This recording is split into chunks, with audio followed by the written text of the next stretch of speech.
Fshati Labove Kryqit si një perle vogël në bashkinë e Libohovës, po tërheq gjithnjë më shumë turistët e huaj. Peizazhi natyror, qetësia dhe historia e zonës e bëjnë atë një vend ideal për pushime.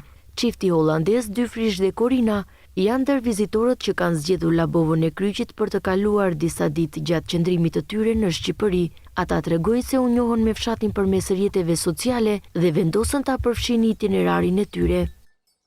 In this place we stay 2 nights. Ne jemi nga Holanda, kemi rreth 2 javë që po të qëndrojmë në Shqipëri dhe 2 ditë në këtë fshat kaq të vogël, por kaq të bukur e të veçantë. Zona si kjo duhet të përfshihen patjetër në guidat turistike. Very nice and the food is very good. Very beautiful. Yeah. Nuk e kishim menduar që një fshat kaq i vogël mund të kishte kaq shumë bukuri për të ofruar.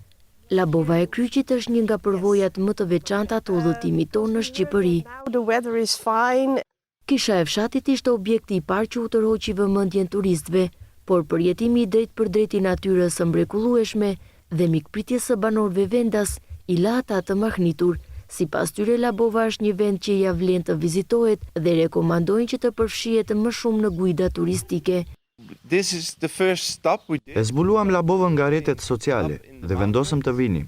Nga afër ishte edhe më e bukur se në fotografi.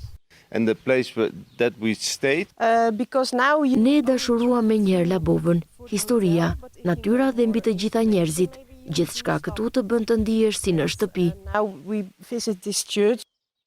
Labova e Kryqit vazhdon të dëshmoj potencialin e saj turistik, duke u kthyer gjithnjë më shumë në një pikë të reqse për vizitorët e huaj që kërkojnë natyrë, kulturë dhe përvoja autentike.